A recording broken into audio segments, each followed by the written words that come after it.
사랑과 행복은 또 성공과 행복은 누구나 바라고 원하는 인류 보편적인 소망이라고 볼 수가 있습니다. 우리는 성공하고 싶어서 열심히 공부도 하고 좋은 학교도 갑니다. 또 행복하고 싶어서 결혼도 하는 겁니다. 사업하는 사람들 보면 사업에 성공해서 행복한 삶을 누리고 싶어서 사업을 시작하는 분들이 많이 있음을 보게 됩니다. 근데 문제는 사업을 한다고 다 성공하는 것도 아니고 성공했다고 해도 다 행복해지는 것이 아니라는 것입니다. 행복하려고 결혼하지만 결혼했다고 다 행복합니까?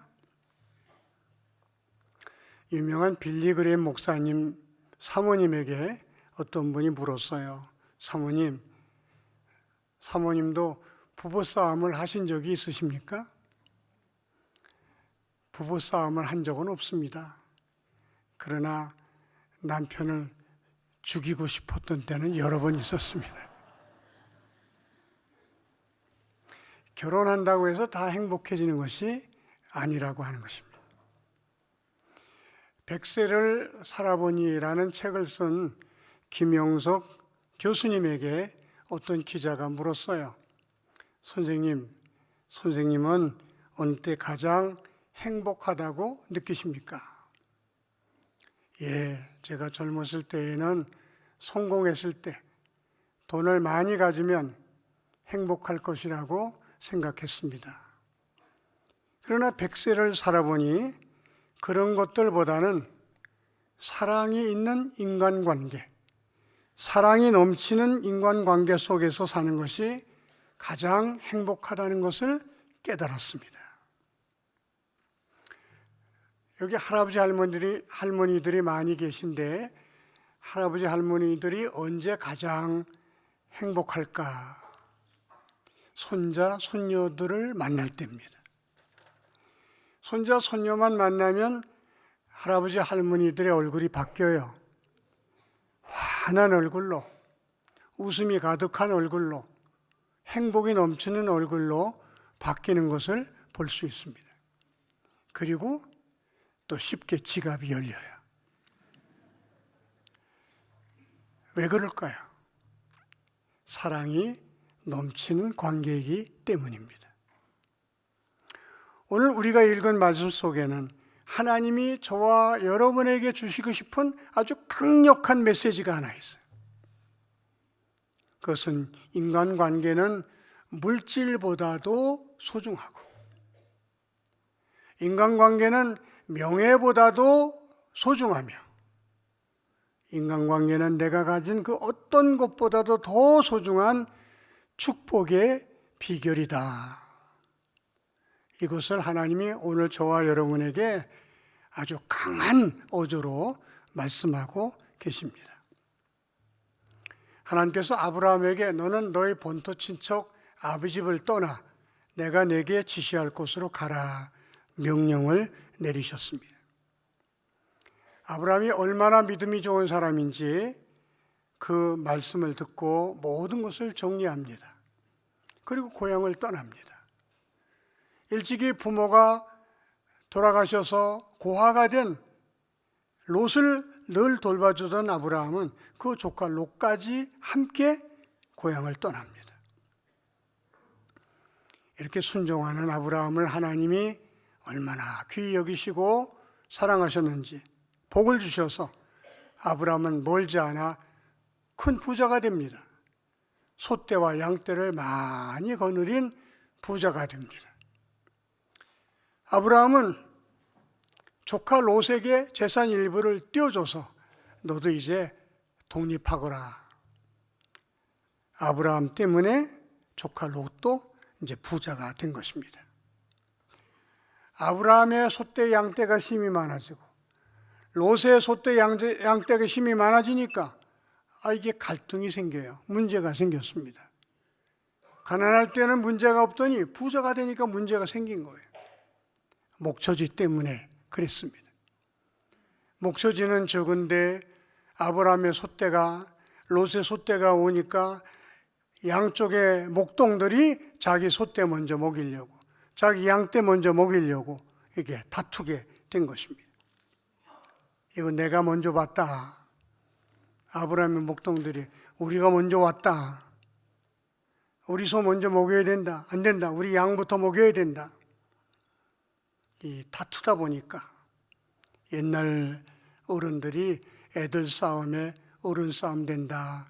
그 말 그대로 이 목동들이 싸우니까 아브라함의 마음도 상하기 시작했고 롯의 마음도 섭섭함이 들어오기 시작했습니다. 그러다 아브라함이 생각합니다. 이래서는 안 되겠구나. 그리고 조카 롯을 부릅니다. 그리고는 이렇게 말합니다. 오늘 8절, 9절 다 같이 한번 읽어보시겠습니다. 아브라함이 롯에게 이르되 우리는 한 친족이라 나나 너나 내 목자나 네 목자나 서로 다투게 하지 말자. 내 앞에 온 땅이 있지 아니야.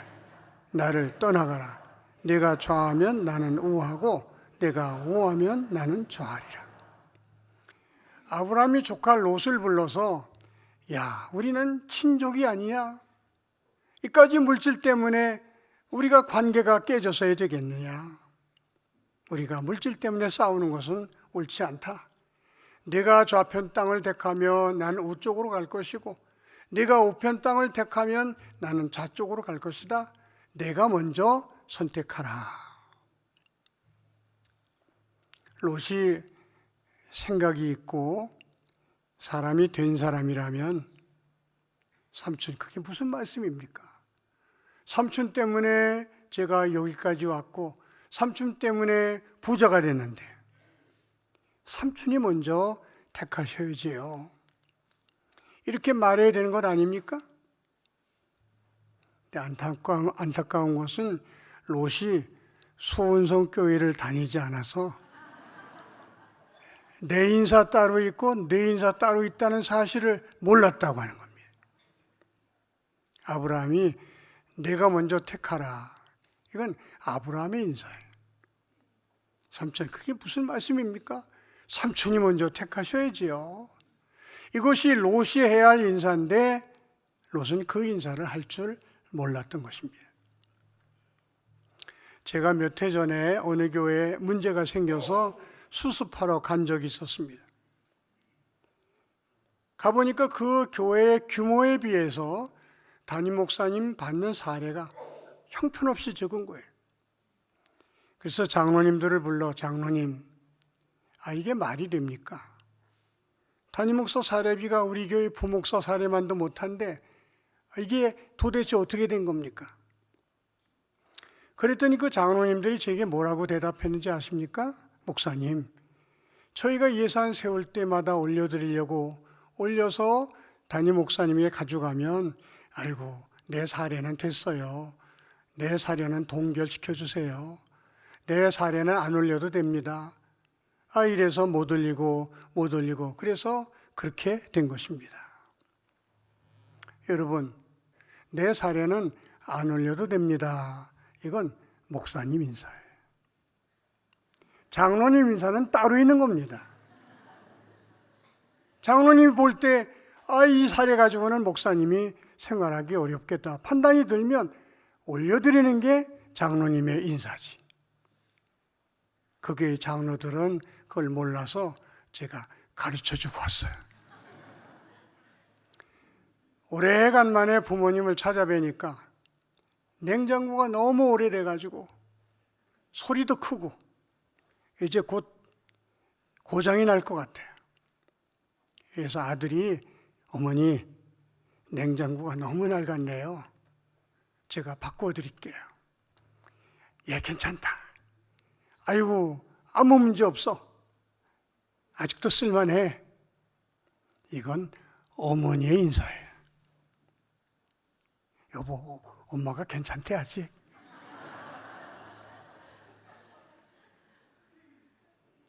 자식의 인사는 어머니가 그렇게 말해도 어머니 제가 온 김에 바꿔드리고 갈게요. 그게 자식의 인사예요. 명절이 다가왔습니다. 아버지, 내일 일찌감치 내려갈게요. 내려오긴, 야, 거기가 어디냐? 얼마나 길이 막힌다고? 예, 전화한 것만 해도 고맙다. 됐다. 오지 말아라. 아버지의 인사예요. 아들은 아버지 내일 갈게요. 그리고 내려가는 게 아들의 인사입니다. 아브라함이 조카 롯에게 양보를 해서 롯이 먼저 선택했습니다. 롯이 택한 곳은 물이 넉넉하고 목초가 풍부한 요단 동쪽 편이에요. 그쪽은 사람도 살기 좋으니까 그곳에 큰 도시가 형성됐는데 그곳에 소돔성도 있었고 고모라성도 있었습니다. 상대적으로 아브라함은 반대 땅을 택했는데 가나안 땅입니다. 그 땅은 한마디로 박토였어요. 비도 자주 오지 않는 준사막지대였습니다. 그리고 몇 년의 세월이 흘렀습니다. 롯이 살고 있었던 그 소돔성에 전쟁이 일어났어요. 그래서 소돔성의 도시가 다 불탔어요. 거기 있는 남녀노소가 다 잡혀서 전쟁 포로로 끌려갑니다. 거기 살고 있었던 롯도, 롯의 가족도 다 재산도 뺏기고 꽁꽁 묶여서 포로로 잡혀갔습니다. 그러나 물질보다도 인간관계가 더 중요하다고 생각해서 그 좋은 땅을 조카 롯에게 양보했던 아브라함. 그 아브라함에게 하나님이 나타나십니다. 그리고 이와 같은 축복의 말씀을 해주십니다. 14절, 15절 함께 읽습니다. 롯이 아브라함을 떠나네 여호와께서 아브라함에게 이르시되 너는 들어 너 있는 곳에서 북쪽과 남쪽 그리고 동쪽과 서쪽을 바라보라. 보이는 땅을 내가 너와 네 자손에게 주리니 영원히 이르리라. 하나님이 아브라함을 찾아오셔서 아브라함아 너 사방을 둘러봐라. 동서남북을 둘러보게 한 뒤에 네가 볼 수 있는 그 모든 땅을 다 너와 네 자손에게 주겠다. 그리고 그 소유권이 영원까지 이르게 하겠다. 하나님이 이렇게 아브라함을 축복하시니 좋지 못한 여건 속에서도 아브라함은 어마어마한 부자가 됩니다. 아브라함이 어느 정도 부유했느냐? 자기 패밀리를 지키는, 자기 가족 친척을 지키는 그 사병들, 요즘으로 말하는 보디가드입니다. 보디가드를 채용했는데 그 숫자가 318명이에요. 여러분 318명을 먹이고 월급 준다고 한번 생각해 보세요. 아브라함은 어마어마한 복을 하나님께 받은 것입니다.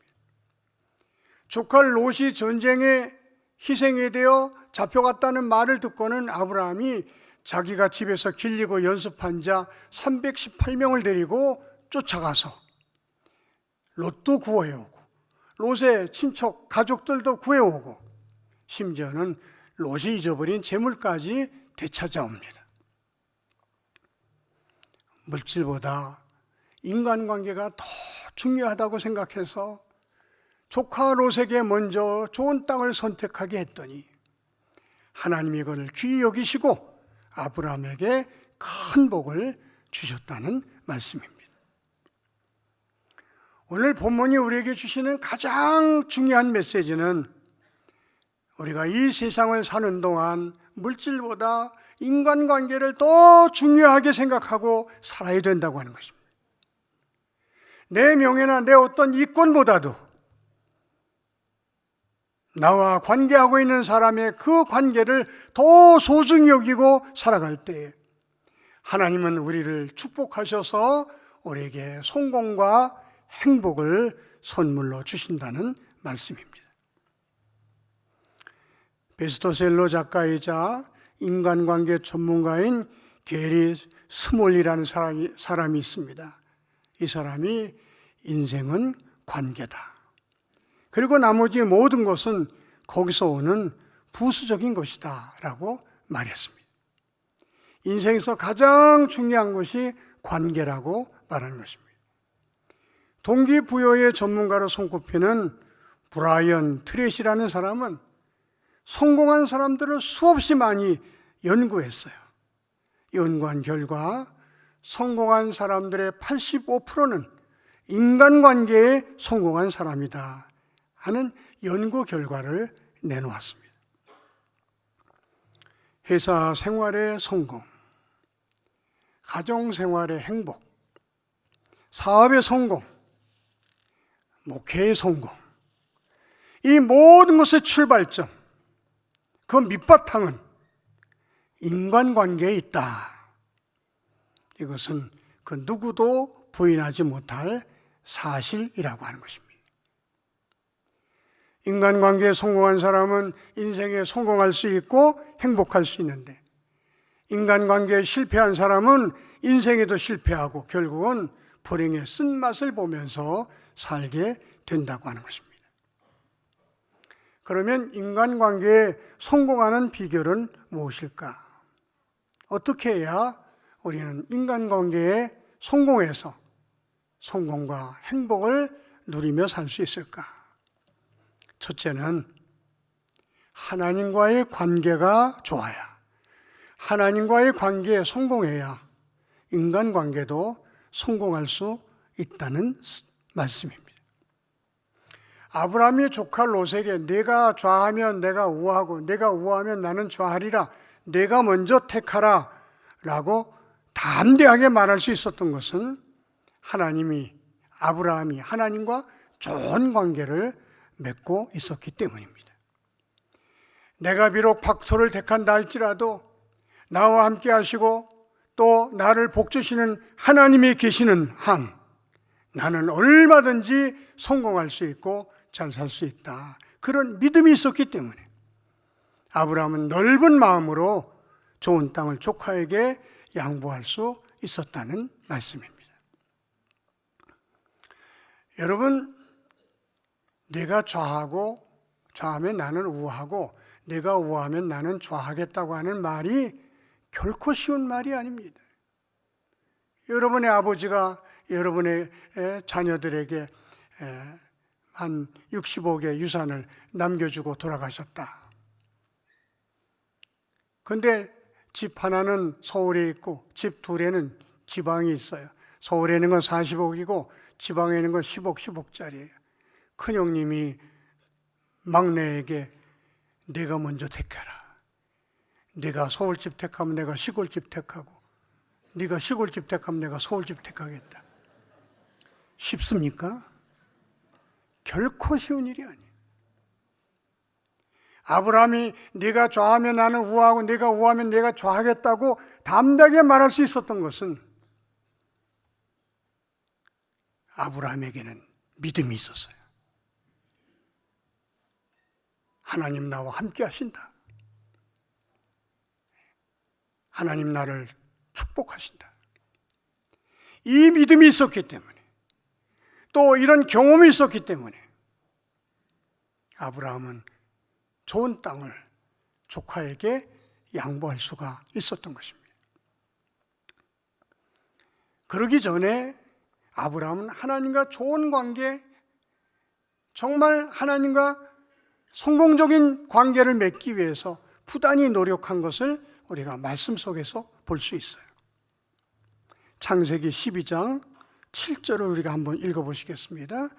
여호와께서 아브라함에게 나타나 이르시되 내가 이 땅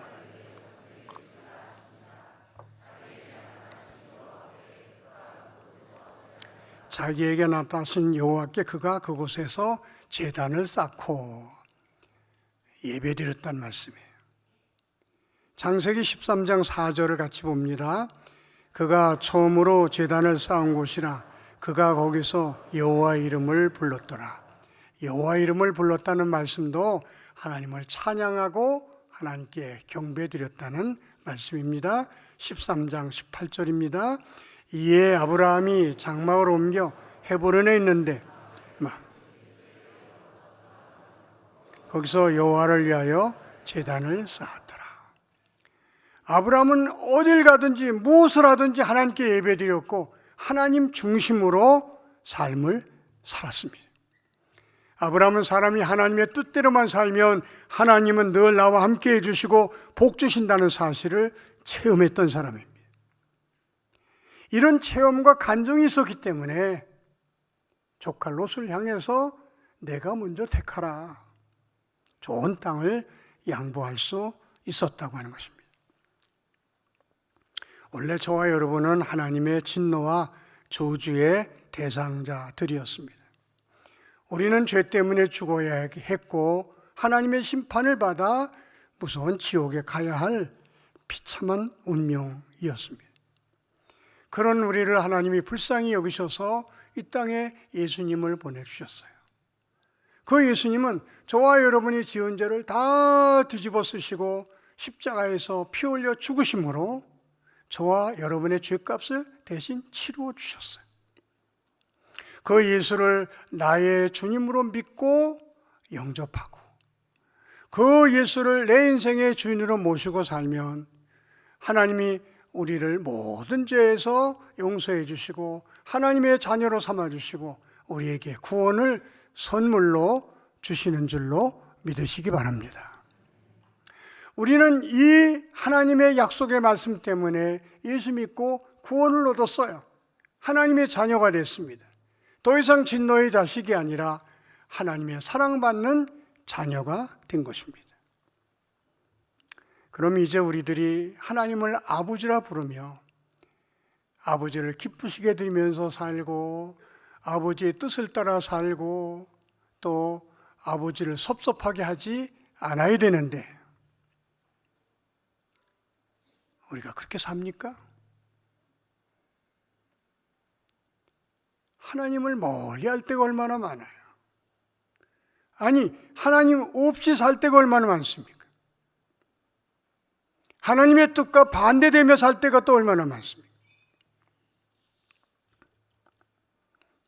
이 하나님과의 관계가 아주 밀접하고 하나님이 내 안에 계시고 내가 하나님 안에 사는 삶을 살아야 우리가 행복할 수 있고 또 다른 사람에게 잘해줄 수 있는데 하나님과의 관계가 흐트러지니까 하나님과의 관계가 잘못되니까 우리 사람과의 관계가 자꾸 엉키는 거예요.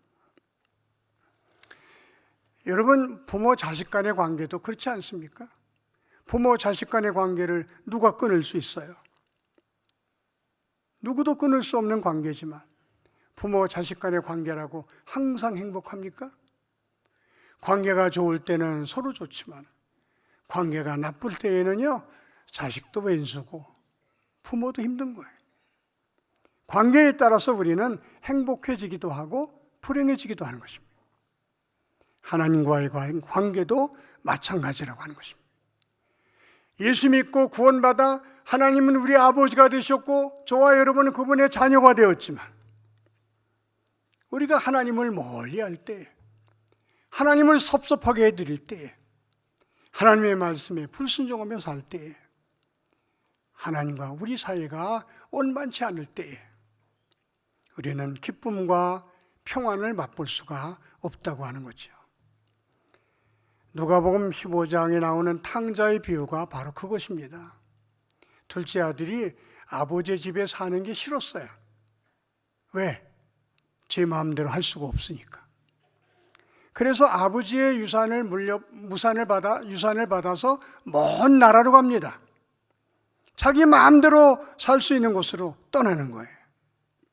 아버지 없이 호랑방탕하며 자기 마음대로 살았지만 그 결과는 무엇입니까? 너무나도 비참하게 됐어요.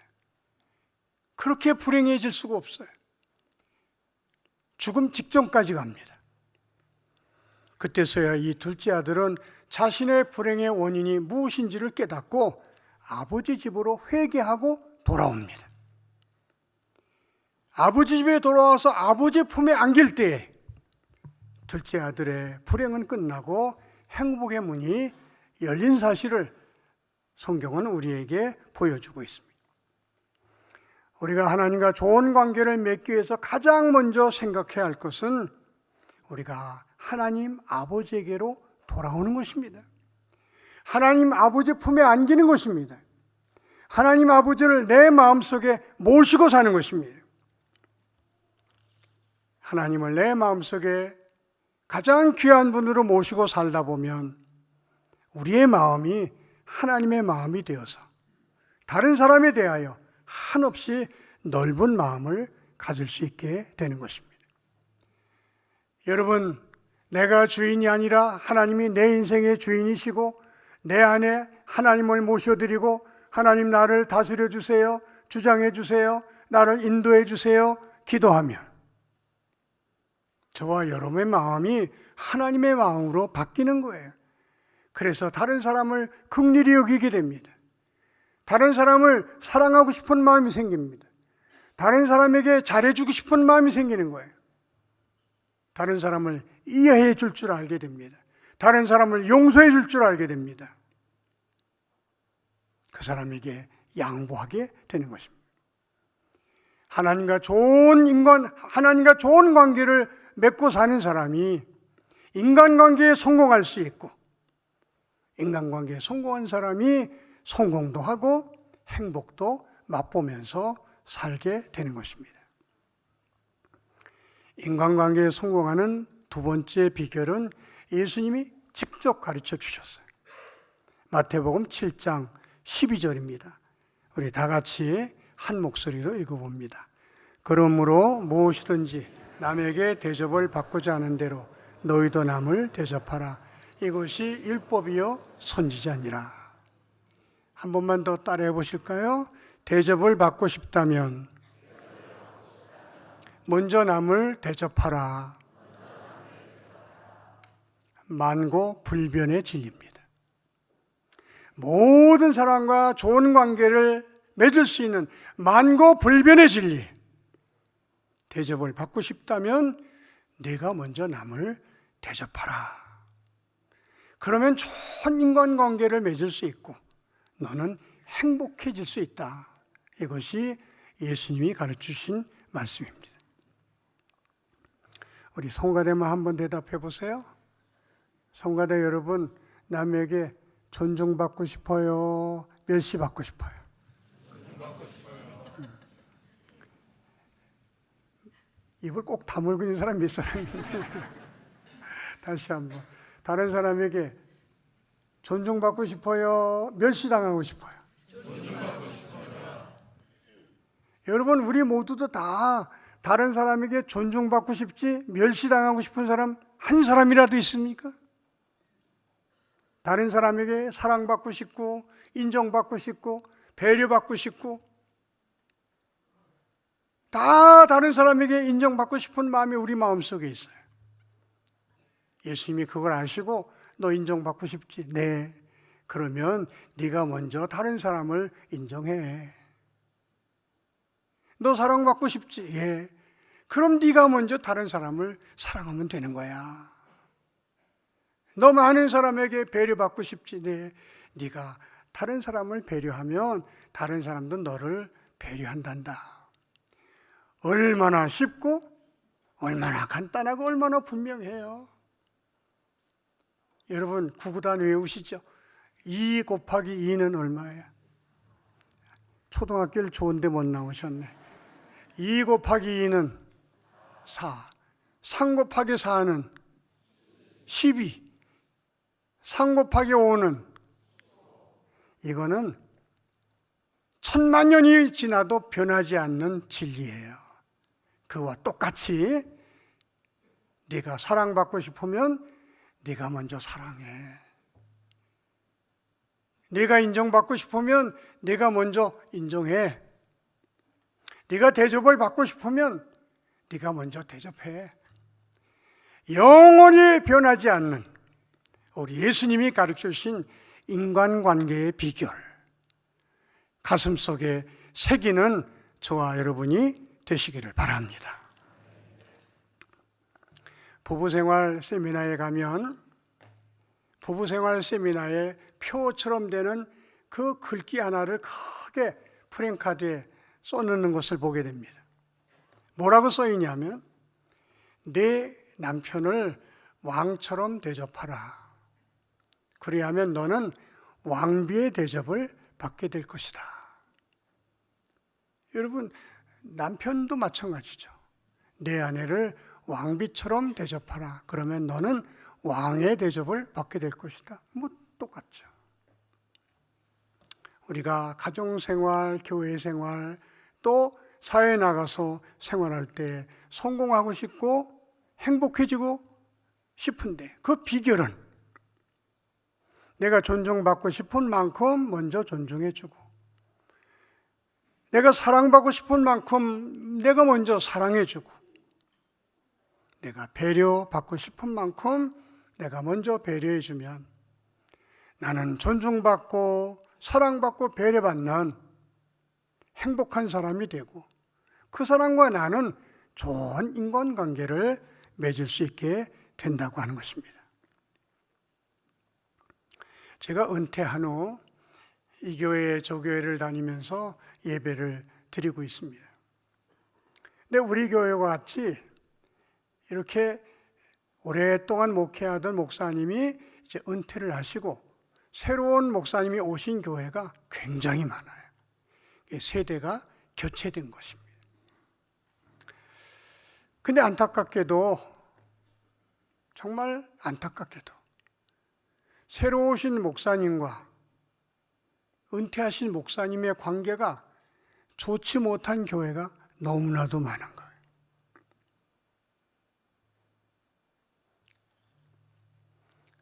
우리 교회는 어떨까요? 우리 교회는 비교적 좋은 편입니다. 그건 제 생각이 아니고 장신대 교수들이 소원성교회만큼 리더십 교체가 은혜롭게 잘된 교회, 그리고 담임 목사, 원로 목사의 사이가 좋은 교회는 대한민국에 별로 없습니다. 장신대 교수들이 하는 말이에요. 제가 새 목사님을 맞이할 때 이 목사님은 하나님이 보내주신 하나님의 종이다. 그래서 사랑하고 귀히 여겨야 된다. 그 마음을 가지고 새 목사님을 맞이했습니다. 이 목사님이 우리 수원성교회에 와서 꼭 목회에 성공해야 하는데, 그러기 위해서 내가 거름이 돼야지. 보이지 않는 가운데 우리 목사님의 목회를 돕는 원로 목사가 되고, 우리 목사님이 목회 성공할 수 있도록 내가 기도해 줘야지.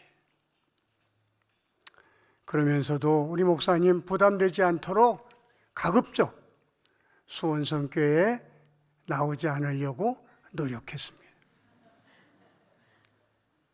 시어머니가 자주 오면 며느리는 피곤한 법입니다. 여러분, 시어머니가 매주 집에 찾아온다고 생각해 보세요. 며느리는 부담스럽습니다. 이런 제 마음을 아신 이경희 목사님이 저를 얼마나 사랑하고 귀히 여기는지 말로 다 할 수가 없어요. 뭐 그런 얘기는 다 드릴 수가 없고, 어느 날 전화가 왔어요. 목사님, 왜요? 목사님, 우리 여행 가요. 웬 여행? 목사님 네 분하고 우리 부부하고 속초 1박 2일로 제가 다 미리 해놓는 걸 뭐라 그래요? 예약해놨어요.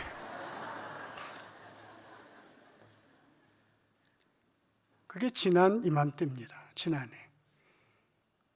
그래서 저는 그저 돈 한 푼도 안 들이고 1박 2일 동안 구경하고 잘 먹고 목사님 네 분하고 좋은 얘기 많이 나누면서 다녀왔는데, 금년 들어서자마자 목사님, 금년에도 또 여행 가야지요. 내가 2월 달까지 스케줄이 딱 차가지고 그러면 3월 달에 가요. 그래서 3월 달에 날을 잡아놨습니다. 여러분, 담임 목사와 원로 목사가 함께 모여서 식사하는 정도는 여러 교회에서도 해요.